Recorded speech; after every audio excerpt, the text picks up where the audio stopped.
Biscuits. Welcome, Sam. Well,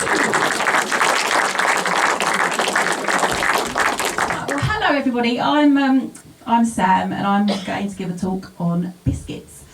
So I just want to say, firstly, happy International Women's Day. It's International Women's Day today, isn't it? So we just have to have the best day ever, really. We deserve it. We deserve the best day every year. Just the one, yeah. Listen, don't start your jokes because there's enough of us here to take you, all right? Yeah, so I think that they did say to me, you know, could you give a talk on the psychology of relationships or the importance of motivation through the eternal life flow that we find ourselves in? And I said, I do know about biscuits, so that is what I'm going to talk about. It's best to go with what you know, isn't it? Right, let's have a little look. Let's see if this works. Now, I always think with life, regardless of IQ, regardless of what you do with your life, it's nice to go with your gut feeling. And I think if something feels good, it's probably right in your life, isn't it? If something's feeling good, you're pretty much probably going in the right direction. So this is how biscuits makes me feel. No, lack of biscuits. Take away the biscuits, give me the biscuits. Best biscuits. If something makes you feel good, you're not going too far wrong. Now, there are a few of you hardcore biscuit stories in the news. I like to keep up on these things, you know. Obviously, politics and biscuits side by side, nice to keep up to date. So here we have a woman who's accidentally eaten some biscuits covered in ants, thinking they were seeds. I don't know how far into your biscuit you would have to get to realise that they weren't seeds. Although they do say the future is basically insect-based, isn't it, as a form of protein? So they're, you know, years from now we could be having cockroach on toast, couldn't we? It's meant to be quite a high protein. No one looks overly keen on that idea. Ants on your biscuits, anyone? At what point, if the biscuit was really good, would you pretend you hadn't seen any ants? For a while, halfway into the packet at least. Here we've got a biscuit lorry obviously losing its load of ginger nuts and bourbon creams. The comments to this particular photo were fantastic. I think are my favourite. I've been caught dunk driving, which was one of my favourites. So there you can see, basically a lot of people have turned up to help clear the road of these unwanted biscuits. You know, you say, oh, there appears to be quite a lot of people in the background talking about the biscuits, thinking the best way to go about it. And as you can see, obviously there must have been a quiet day. We've got a policeman stroking his beard. Probably across the corner, someone's yelling, "There's a murder over here!" And he's like, "Oh no, I'll be over in a minute. I'm gonna finish off me bourbons." Biscuits, mate. I don't know why there's a close-up of. He's very fuzzy as well, isn't he? We've kept his identity secret in case you find him walking round town. Now, Romans were the first people. They invent the biscuit. They invent a type of biscuit, which is probably more something like we would consider a rusk.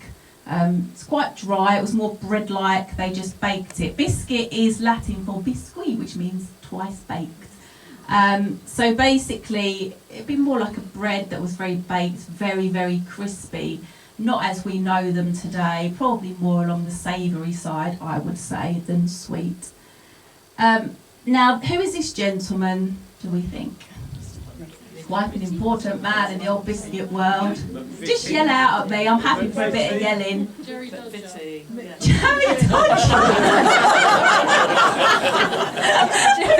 I love that. I just think that's going to be my talk from now on. I think, who said that? Jammy Dodger. Oh, fantastic. He should be called Jammy Dodger, shouldn't he? I think if you genuinely loved biscuits, you would call your baby Jammy Dodger, just as a sort of mark of respect. And they are good biscuits. This is in fact Robert McVitie, or Robert McFitty as he liked to be called. He did. I just like to say that bit. So he is one of the leaders in the biscuit world, and one of the first biscuits that he, that was known under the McVitie brand is the Digestive, and it's one that stayed incredibly strong today. It's one of the favourites. It was made many years ago. There was an epidemic of flatulence. So, do you know one of the key ingredients that would be in a digestive that is supposed to help with flatulence? Charcoal is a good one, yes, but that's not in the biscuits these days, but it is very good for that. We've gone straight on to flatulence, guys. That's where we're at. Any more? Baking soda, yes, bicarbonate, bicarbonate baking soda was one of the ingredients that went into this. He said, look, please help us, there's too much flatulence going on. And he appeared like a superhero, and he just beefed up those biscuits with some baking soda. They're not just delicious things to dip in your tea. Here we have a typical factory around that time, as you can see. On International Women's Day, some of the most incredible women making us the best biscuits ever. We should always be thankful. Now, this has got really nothing to do with the talk, but I just love the photo. That's the little Robert McVitie. And if you're ever going to say, what was he going to be when he grows up? That's a baker, right? Now, McVitie and Price, as it originally was, they're obviously, the whole point is marketing. If you've got a product and you want to get it out there to the general public, it doesn't matter what century you're in. You basically need good marketing to get it out there to grab people's attention. So, we have a lady looking very ponderous. And you know, if you're a lady and you're going to look ponderous, you've got to do the finger, right? You've got to stare off to the distance with a ooh face. So, and I must remember to buy some McVitie and Price biscuits. Then we have, the chocolate mermaid. I love this. I wish I could just put this man's face onto the screen behind me, because it is a face of absolute what is going on. I'm with you on that. The chocolate mermaid doesn't work, huh? You're just thinking about it still, yeah. Does a chocolate mermaid work for you guys? No. Or is it a bit fetish-like? It's only one woman that got that. Anyway, the chocolate mermaid, she's advertising some McVitie's home wheat chocolate biscuits. Obviously, advertising changes over time, doesn't it? As we change. But this one was incredibly popular when it came to advertising. Shut your eyes and open your mouth. That was the classic marketing line that they like to use. Shut your eyes, open your mouth. And with just like a picture of you shoving whatever biscuit it was into your partner's mouth. I think nowadays we probably would struggle to get that through on a poster. Who knows? Oh, there we go. We've got very serious. Let's go back. Hey! Back to Queen.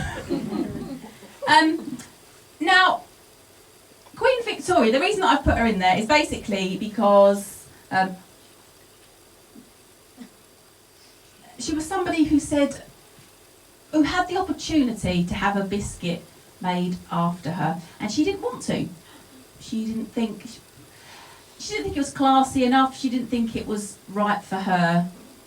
But her husband, Albert, did have a biscuit named after him. Do you know the biscuit? It's the Albert biscuit. It's the Albert biscuit. There are a few other royal biscuits as well, actually. I would love a biscuit named after me, if I'm honest. It's something that just goes on forever, isn't it? But Queen Victoria was very much, no, that is not for me, and I will not be having a biscuit named after me. But Albert, nah, he was good. Now, does anybody know this biscuit?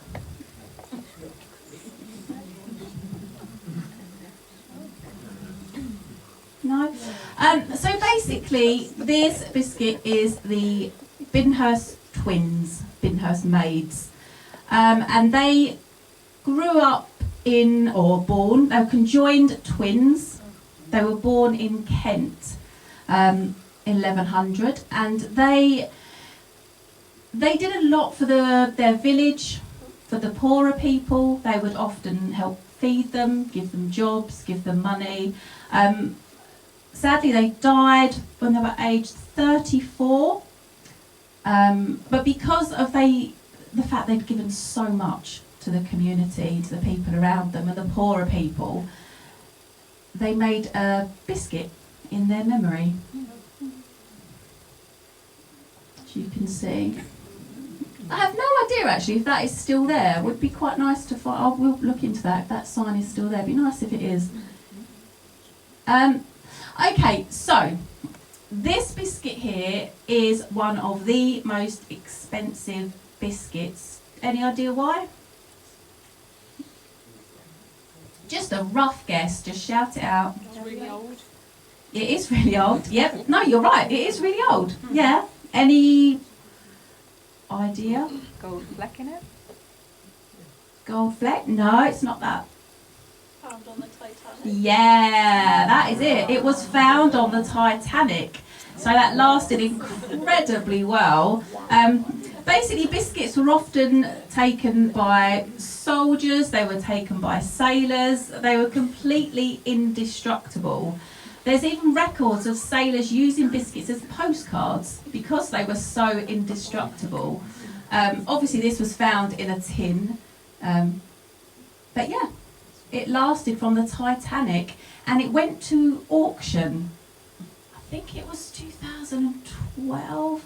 Any ideas how much that would fetch? 2.2 million. Wow. Yeah, no, great, no, good, yeah, it's good.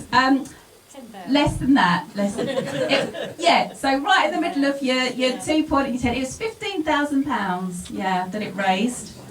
But it is a lot, isn't it, when you think, I know, one cup of tea and it's gone. There we go. Yep, came from the Titanic. It's incredible that it lasted and was found. Okay, so here we have the. Has anybody heard of these? Has anyone got any Australia? Yeah. Yes. Oh, quite a lot of you actually. They're better than penguins. Oh, here we go. They're better than penguins. Are you from Australia? No. Oh, I wasn't sure because a lot of Australian people love them, don't they? New Zealanders. Oh, New Zealanders. Yeah, I've heard about them from Australians and about them being so incredible. much better than penguins. So much better than penguins. Do you know, I did this show once about biscuits, and basically someone just yelled out, "They're just penguins!" So, okay.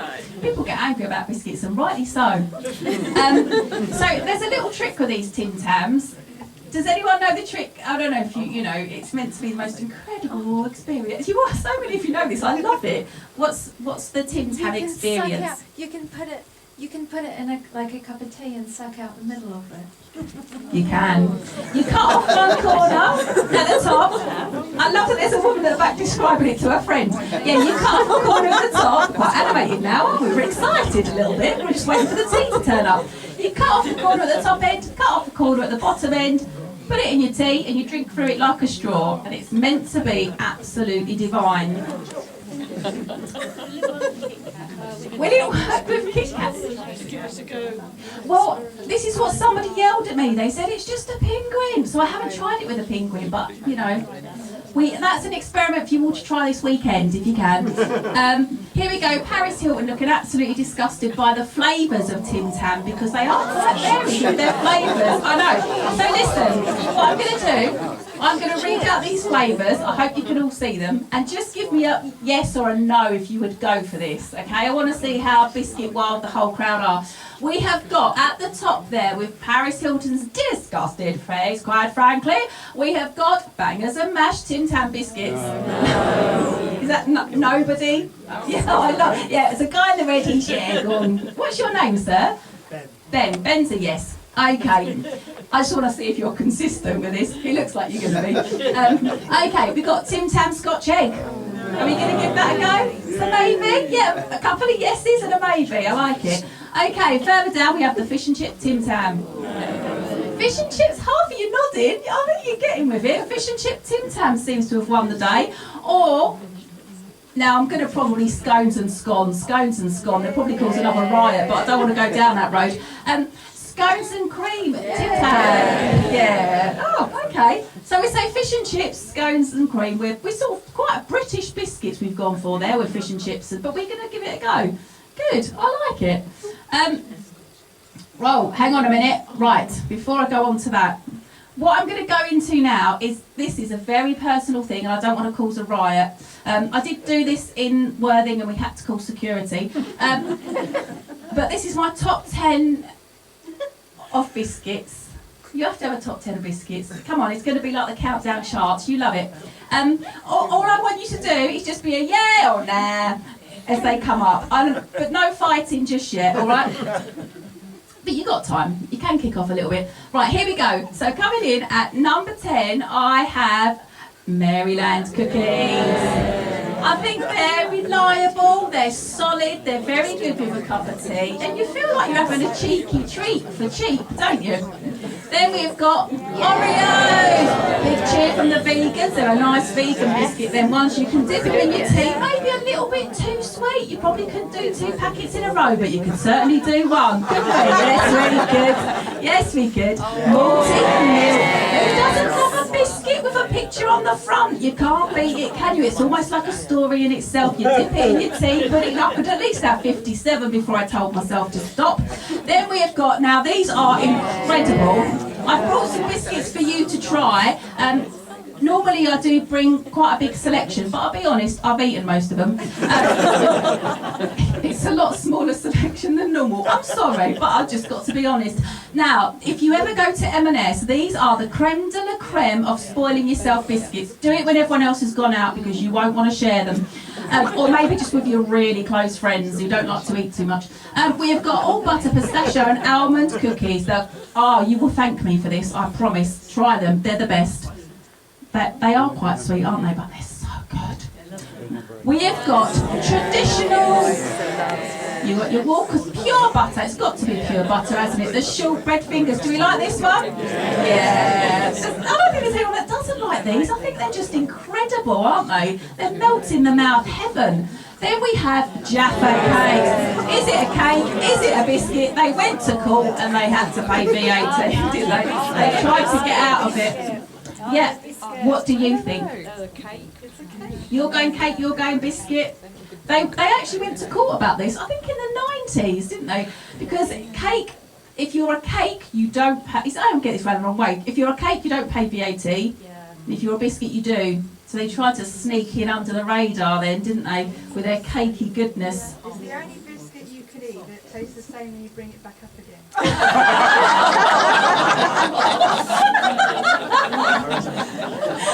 Do you know? I have done this talk quite a few times, and that is by far my favourite comment of all. That is something for you all to bear in mind now. Now you have a Jaffa cake, that will never leave your mind. They taste exactly the same, going down as they do coming up. Oh, good old Jaffa cake, but does it taste like a cake or a biscuit? That's our question. Right, then we have custard creams. What I like is they're a budget biscuit, but you still feel like you're spoiling yourself. You still feel a bit cheeky eating them, and they're incredible once they get dipped in that tea. It adds a whole new element that is worthwhile. Then we have got digestives. Now, Robert McVitie's or Alexander Grant actually was the one who originally came up with the digestive.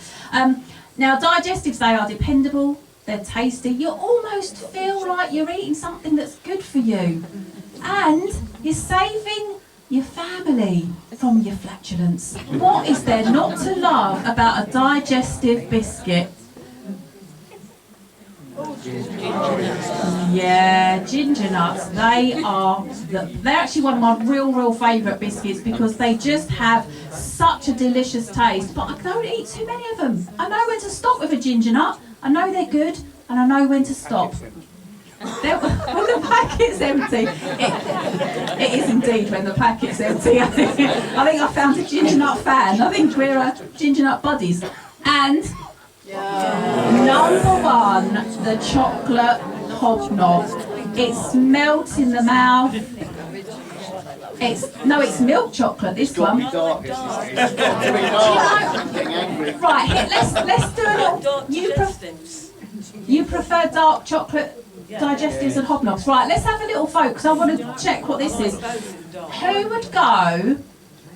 Sorry, what's your name? Anna. Anna, right, okay. Anna's brought up something. Yeah, a few people have said you're a milk chocolate or a dark chocolate person, really, and I think that, it does divide you. Let's have a little vote about this. So, who would go for dark chocolate hobnob as a preference? Wow, that is a lot of people. Anna, you have got a group of you. And who would go for milk chocolate? Wow, do you know what? I think that's half and half, and I didn't quite expect it. No chocolate. But the originals are just like digestives, aren't they? That's the thing. I think that layer of chocolate adds like a sort of silky naughtiness to the whole affair. Sorry, I think I've just yabbered on and not really got... Yes, I have yabbered on. Right, now listen, I have got biscuits, so what I'll do is I will get them out of my bag while singing. No, I won't. There won't be a song. There'll just be biscuits. About me eating your biscuits. So can we, while Sam's getting the biscuit out, can we give a cheer?